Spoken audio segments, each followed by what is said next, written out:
오늘의 주요 뉴스입니다. 서울과 수도권을 중심으로 아파트 전셋값이 3주 연속 상승세입니다. 역전세난에 대한 우려도 가라앉는 분위기입니다. 자동차 담보대출 시장에서 시중은행의 존재감이 약해지고 있습니다. 카드사와 캐피탈사 등 공격적인 마케팅에 설 자리를 잃어가는 모습입니다. 청소년을 대상으로 한 신용카드가 등장했습니다. 무분별한 과소비를 조장할 수 있다는 우려와 금융거래에 대한 개념과 습관을 기를 수 있다는 의견이 엇갈리고 있습니다. 오늘은 택배기사들의 휴식을 보장하기 위해 만들어진 택배 없는 날입니다. CJ, 대한통운 등 대다수 택배사들이 참여했는데 자체 배송망을 활용하는 GS25, 쿠팡 등의 배송은 평소대로 이뤄졌습니다.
여러분 안녕하십니까? 센 경제 라이브 시작합니다. 최근 서울과 수도권을 중심으로 아파트 전셋값이 오르면서 역전세난에 대한 우려가 다소 진정되는 모습입니다. 월세보다 전세를 선호하는 현상이 나타나고 있고 이 금리 인하 가능성 등의 영향으로 풀이되는데요. 이지영 기자입니다.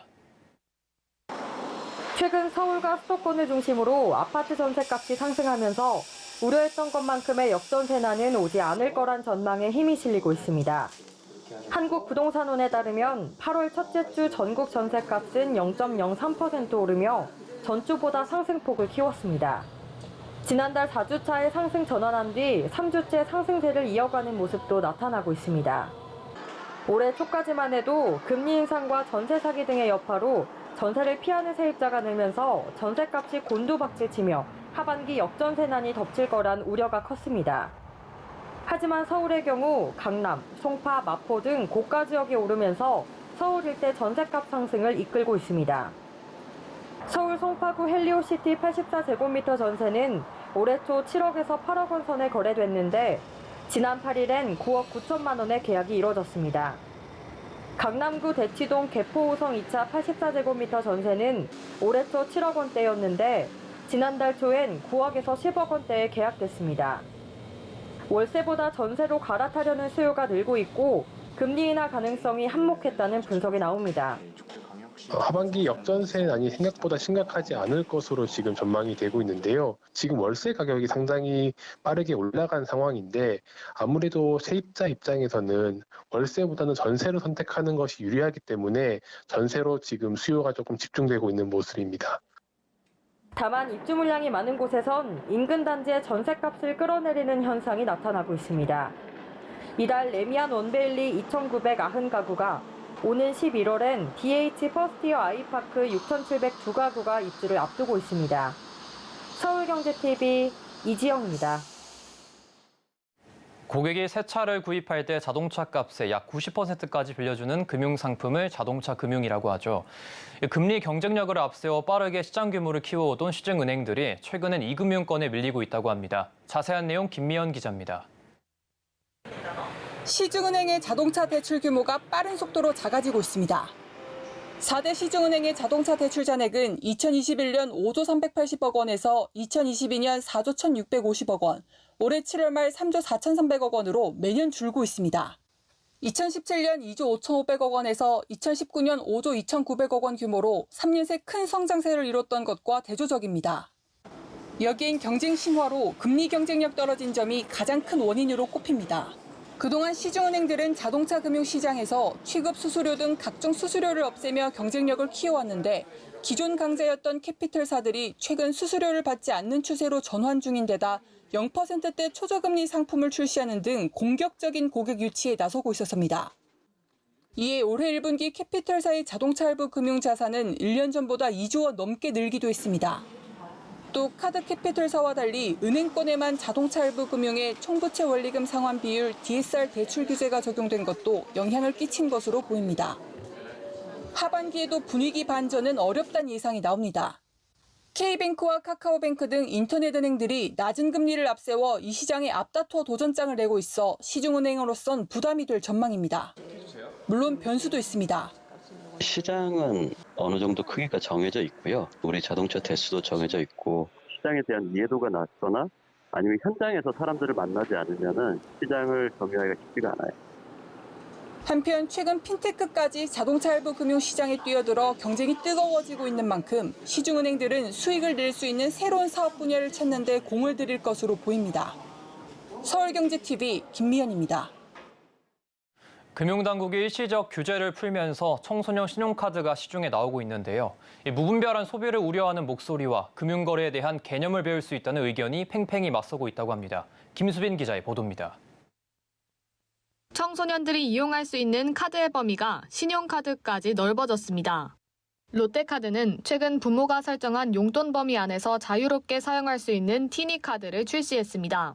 부모의 신용으로 사용하는 선불카드로 월 용돈 금액을 설정한 후 이용 금액을 부모가 결제하는 방식입니다. 청소년들이 익숙한 기존의 체크카드와는 개념이 다릅니다. 미리 용돈을 충전하거나 계좌에 현금이 없어도 사용이 가능합니다. 단 할부 거래는 할 수 없습니다.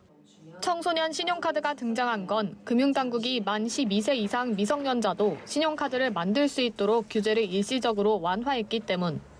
2021년 혁신금융서비스 지정을 받은 신한카드와 삼성카드는 이미 마이틴스 아이디 포켓이라는 카드를 각각 내놓은 바 있습니다.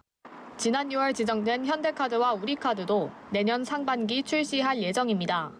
청소년 신용카드가 속속 등장하면서 우려의 목소리도 커지고 있습니다. 대학생들보다 절제력이 없고 경제관념이 뚜렷하지 않은 청소년들이 무분별한 카드 소비를 할 수 있다는 측면에서입니다.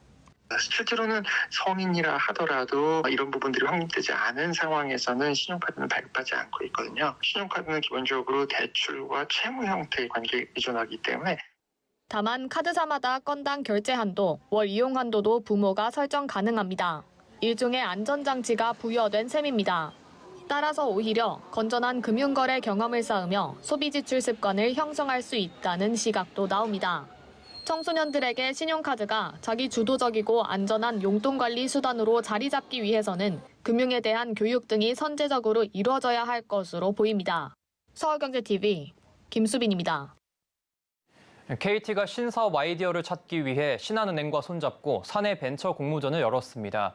인공지능, 커머스 등의 업종의 경계를 넘어 새로운 성장 동력을 찾겠다는 계획인데요. 윤혜림 기자입니다. KT가 신한은행과 2023 유니커즈 3개월간의 여정을 마쳤습니다. 지난해부터 진행된 사내벤처 공모전 유니커즈는 임직원들이 공모한 아이디어의 고도화와 사업화를 지원합니다. 평소에도 항상 톡톡 튀는 아이디어들을 많이 생각하는 편인데 그런 것들을 실제로 구현할 수 있는 계기가 되어가지고 참 좋았던 것 같고. 공모전은 지난 5월부터 약 300여 건의 아이디어를 받아 2번의 심사를 거쳐 9건이 선정됐습니다. 아이디어가 사업화될 수 있도록 5주간 전문 엑셀러레이터의 교육과 전담 멘토링 등 고도화 과정도 거쳤습니다. 이후 11일 진행된 데모데이에서 우수 아이디어 4건이 최종 선정됐습니다. KT에서는 기가젠트의 기고퀄을 위한 제2의 신분 발급 관리와 블루헤븐의 반려동물 이동형 장례가, 신한은행에서는 셀링 더 비즈니스의 소상공인 양수도 계약 대행과 반려동물을 부탁해의 반려동물 의료중개 플랫폼에 대한 아이디어가 각각 대상과 최우수상을 받았습니다. 두 회사는 최종 심사를 통과한 아이디어가 사내 벤처기업으로 자리 잡을 수 있도록 인큐베이팅 과정과 사업화 예산 1억 원을 제공할 계획입니다.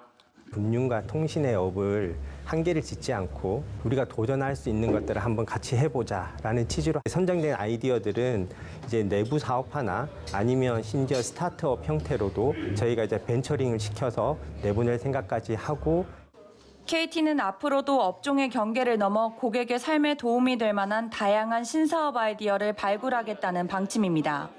서울경제TV 윤혜림입니다.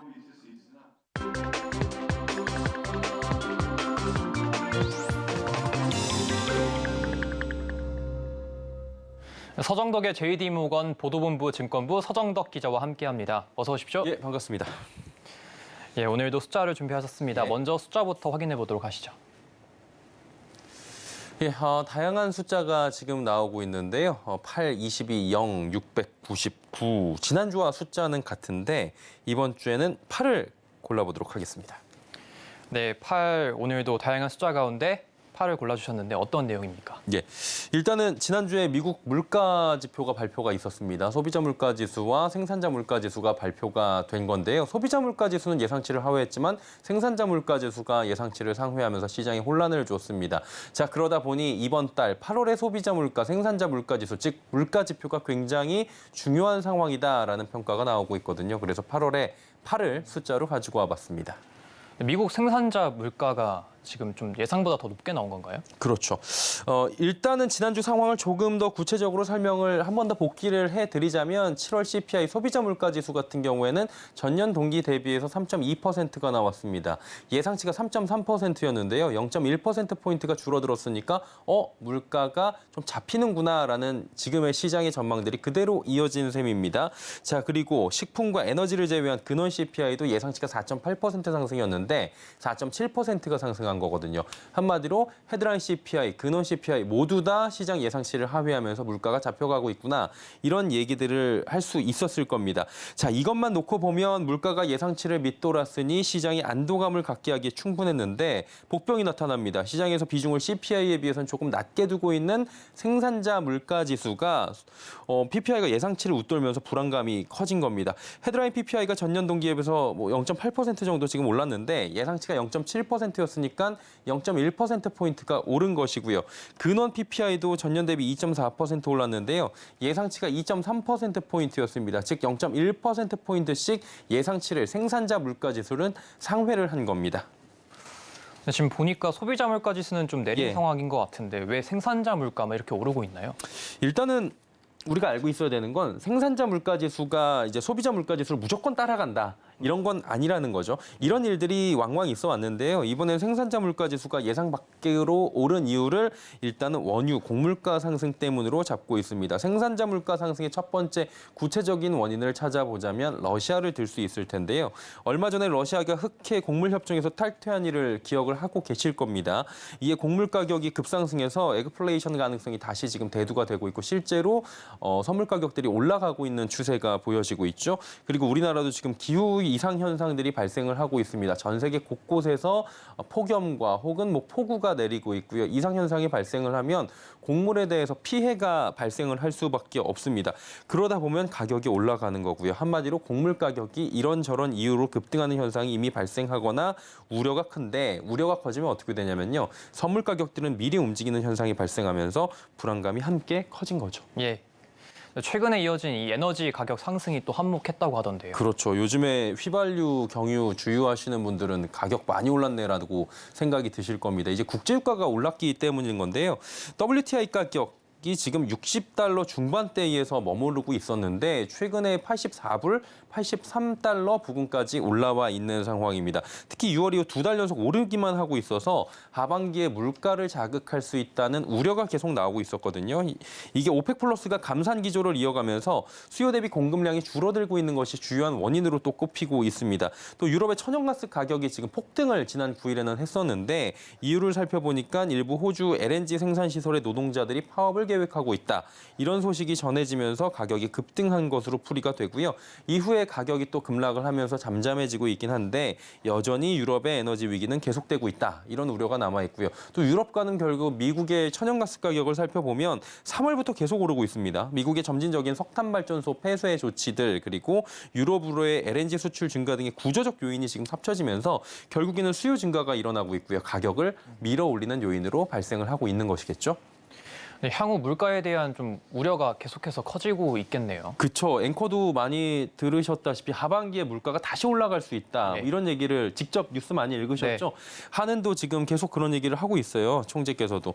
그러다 보니까 생산자 물가를 도매 물가라고 우리가 보통 이야기를 하거든요. 한마디로 한두 달의 시차를 두고 소비자 물가 지수, 생산자 물가 지수가 한두 달의 시차를 두고 CPI에 영향을 준다. 이렇게 시장에서 보통 알고 있기 때문에 어떻게 되겠습니까? 비상이 걸린 셈이겠죠. 미국의 CPI가 3.2%포인트로 예상치를 하회했다고 말씀을 드렸는데 6월 달에는 3%였어요. 그렇다면 3에서 3.2%로 올라갔으니 예상치는 하회했지만 물가가 다시 바닥을 찍고 조금 올라가는 추세를 보이고 있기 때문에 물가가 올라가고 있다라는 그런 부분들도 지금 지적이 되고 있는 상황인데 만일에 이런 부분들이 적용이 되면서 7월에 이어서 8월에도 물가가 올라서 2달 연속 물가가 상승을 한다면 연준도 고민이 깊어질 수밖에 없다는 겁니다. 긴축 완화에 대한 기대감도 자연스럽게 지금 시장에 그대로 분위기가 나타나는 것처럼 줄어들 수밖에 없는 거고요. 그러다 보니까 연준이 다음 달 9월에 FOMC를 열 때 금리를 동결을 할 텐데 지금 시장에선 동결하는 확률을 88.5%로 보고 있습니다. 일단은 동결을 하더라도 11월, 12월에는 장담을 할 수가 없다는 분석들이 나오고 있는 거고요. 그러다 보니 향후 금리 사이클에 대해서 스탑이 아니라 스킵 정도로 봐야 된다라는 지금 월가에서 이야기들이 나오고 있는 겁니다. 말씀드렸다시피 연준의 셈법도 복잡해지거든요. 불확실성이 커지고요. 증시가 가장 싫어하는 요소는 불확실성입니다. 그러다 보니까 최근 상승을 가져가던 나스닥 지수가 2주 연속으로 올 들어서 최초로 하락하는 모습들이 나오고 있고요. 차익 실현 매물 등의 조정을 받고 있는 상황입니다. 자, 투자자들 역시 향후의 곡물 가격, 에너지 가격 등 물가에 영향을 주는 것들에 대해서 면밀하게 하나하나 좀 따져봐야 되는 시기가 찾아온 것 같습니다. 네, 오늘 말씀 여기까지 들어보도록 하겠습니다. 다음 주에도 뵙겠습니다. 서정덕 기자였습니다. 네.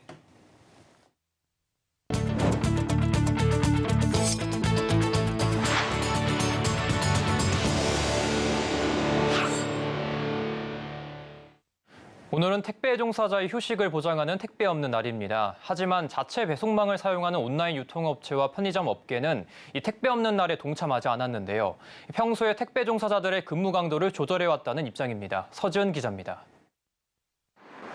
CJ 대한통운과 한질, 롯데글로벌로지스 등 주요 택배사들이 오늘을 택배 없는 날로 지정하고 13일부터 광복절인 15일까지 배송 업무를 하지 않습니다.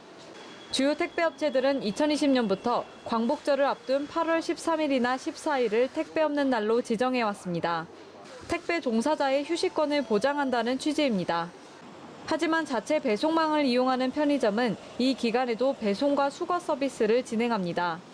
CU 알뜰택배의 경우 작년 택배 없는 날 이용 건수가 직전주에 비해 95%가량 증가했고 올해도 수요가 늘어날 것을 예상해 할인 프로모션을 진행했습니다. 쿠팡과 스타컴, 마켓컬리 등 온라인 유통업체도 택배 없는 날에 배송 업무를 정상적으로 운영합니다. 쿠팡이나 컬리, 편의점처럼 이제 자체 배송망을 사용하는 곳들은 기본 택배업체랑은 다른 구조로 이제 운영이 되고 있는데요. 연차, 휴일 같은 것들을 통해 평소에도 근무 강도를 조절하면서 주 7일 배송을 해왔기 때문에 택배 없는 날 참여를 두고 기존 택배업체와 온라인 유통업체 쿠팡이 날선 신경전을 벌이기도 했습니다. 앞서 지난 4일 쿠팡은 쉬고 싶어도 구조적으로 쉴 수 없어 여름 휴가를 못 가는 택배기사를 위해 택배 없는 날을 지정했지만 쿠팡은 택배기사가 365일 언제든 휴가를 갈 수 있다며 택배 없는 날에도 정상 운영을 진행하는 이유를 밝혔습니다. 이에 CJ 대한통운은 택배업계의 자발적 노력을 폄훼하는 행태라며 쿠팡의 주장에 대해 강하게 반발했습니다. 한편 지난 2020년 고용노동부는 택배기사들 장시간 노동이 사회 문제로 떠오르자 주요 택배사와 함께 택배 종사자 휴식 보장을 위한 공동선언을 발표한 바 있습니다. 서울경제TV 서지은입니다. 라면 3사로 불리우는 농심, 삼양식품, 오뚜기가 올해 2분기 긍정적인 성적표를 받아들었지만 마냥 기뻐하지는 못하는 모습입니다. 라면값 인하를 주장했던 정부의 정책에 명분을 제공하고 나아가 또 다른 압박의 근거로 작용할 수 있다는 우려 때문인데요. 이호진 기자입니다. 라면 3사가 시장의 예상을 뛰어넘는 깜짝 실적을 발표했지만 업계의 분위기는 그리 밝지 않습니다. 농심과 삼양식품은 2분기 영업이익이 각각 전년 동기 대비 1162%, 61% 오른 537억 원, 440억 원을 기록했다고 밝혔습니다. 오뚜기는 상반기 영업이익이 1299억 원으로 지난해 같은 기간보다 21.7% 증가했다고 공시했습니다. 라면 업계가 경기 불황 속 기록적인 호실적을 달성하고도 마음껏 웃지 못하는 이유는 정부의 가격 압박 기조에 타당성을 부여하는 꼴이 될 수 있기 때문입니다. 지난 6월 추경호 부총리가 세계 밀가격 하락을 이유로 라면 가격 인하를 주문하자 관련 기업들은 줄줄이 가격을 내린 바 있습니다. 가격 인하 당시 원재료 부담 등을 이유로 난색을 표했었는데 시장 전망치를 훌쩍 뛰어넘는 영업이익을 기록하자 오히려 난감한 입장이 된 겁니다. 이에 라면업계는 제품 가격 인하가 3분기부터 실적에 반영될 예정이며 매출 부진은 해외에서 만회한 것이라며 추가 설명에 나섰습니다. 농심은 전체 영업이익의 50% 이상을 해외에서 거뒀으며 국내 사업 영업이익은 오히려 1분기보다 31% 감소했다고 말했습니다. 삼양식품 역시 미국, 중국 판매법인이 전체 실적을 견인했으며 국내 매출 신장은 연결 회사로 신규 편입된 삼양 라운드힐의 매출이 반영된 결과라고 밝혔습니다. 전문가들은 정부가 물가 관리에 나서더라도 기업의 국내 시장과 해외 시장 매출을 구분해서 봐야 한다고 제언합니다. 해외 시장의 매출이 높으면은 국내 그 기업 입장에서 보면 해외 시장에서 선전한 게 약간 국내 시장을 보전하는 그런 이제 꼴이 돼버리는 해외 시장과 국내 시장을 별도로 봐서 분석을 해야지 해석이 제대로 될 것 같아요. 서울경제TV 이호진입니다. 현대자동차가 도심과 아웃도어 라이프를 모두 아우르는 중형 SUV 디올 뉴 산타페를 오는 16일 출시합니다. 신형 산타페는 각진 형상을 바탕으로 강인하면서도 견고한 디자인을 갖췄으며 대형 테일게이트와 동급 최대 실내 공간, 인포테인먼트 사양을 갖췄습니다. 이외에도 디지털 센터미러, 무선 소프트웨어 업데이트, 220V 인버터 등 다양한 편의 사양을 적용했습니다. 현대차 관계자는 4세대 출시 이후 5년 만에 새롭게 선보이는 디올 뉴 산타페는 강인한 외관과 섬세하고 세련된 실내 공간을 모두 갖춘 현대차의 대표 SUV라며 새로운 일상의 지평을 열고자 하는 고객에게 최적의 선택지가 될 것이라고 설명했습니다. 하나금융그룹이 디지털 인재 양성 프로젝트인 하나 디지털 파워온 프로젝트 2기 선포식을 진행했습니다. 이 프로젝트는 금융 등 사회전 분야에 급증하는 디지털 인재 수요에 부응하기 위한 청년 인재 양성 프로그램입니다. 금융감독원과 구글, 아마존 웹서비스, 마이크로소프트, SK텔레콤 등이 후원에 참여했습니다.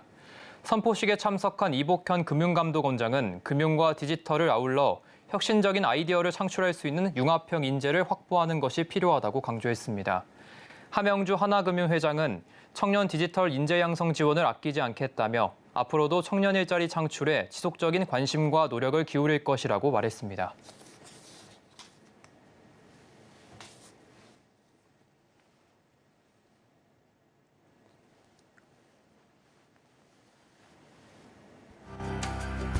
올해 아파트 청약 접수자들이 서울로 몰리고 있습니다. 1순위 청약 접수자가 1년 새 3.5배 늘었습니다. 이중군, 박창구 등 재계 총수들이 광복절 특별 사면 명단에 대거 이름을 올렸습니다. 관련 기업과 경제단체들은 크게 환영하며 경제 활성화로 보답하겠다는 뜻을 밝혔습니다. 소비 침체 여파에 이마트 실적이 곤두박질 쳤습니다. 이마트는 2분기 530억 원의 영업 손실을 기록했습니다. 국제올림픽위원회 선수위원 한국 후보로 여자 골프 선수인 박인비가 사실상 결정됐습니다.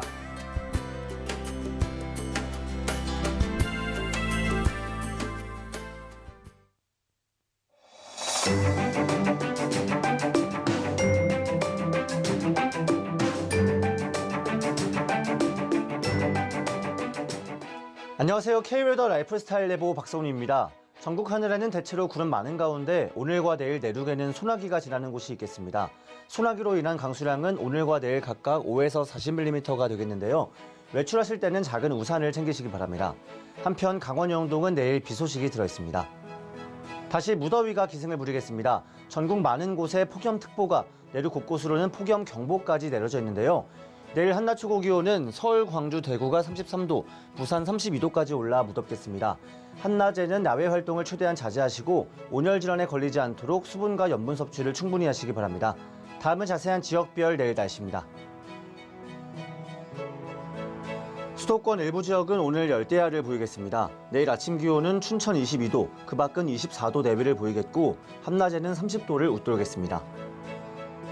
동해안 지방 속초와 강릉은 흐린 가운데 내일 저녁에 비가 내리겠습니다. 내일 22도로 아침에 시작해 낮에는 25도가 되겠습니다. 남부지방 광주와 부산 24도로 아침을 맞이하겠습니다. 내일 한낮 최고 기온은 전주와 부산 32도, 제주는 31도를 보이며 무덥겠습니다. 전해상 구름 많은 가운데 물결은 동해에서 최대 4m로 거세게 일겠습니다. 당분간 내륙을 중심으로 소나기가 오는 날이 많겠고 금요일에는 제주에 비 소식이 들어있습니다. 날씨였습니다. 이상으로 센 경제 라이브 마칩니다. 함께해 주신 여러분 고맙습니다.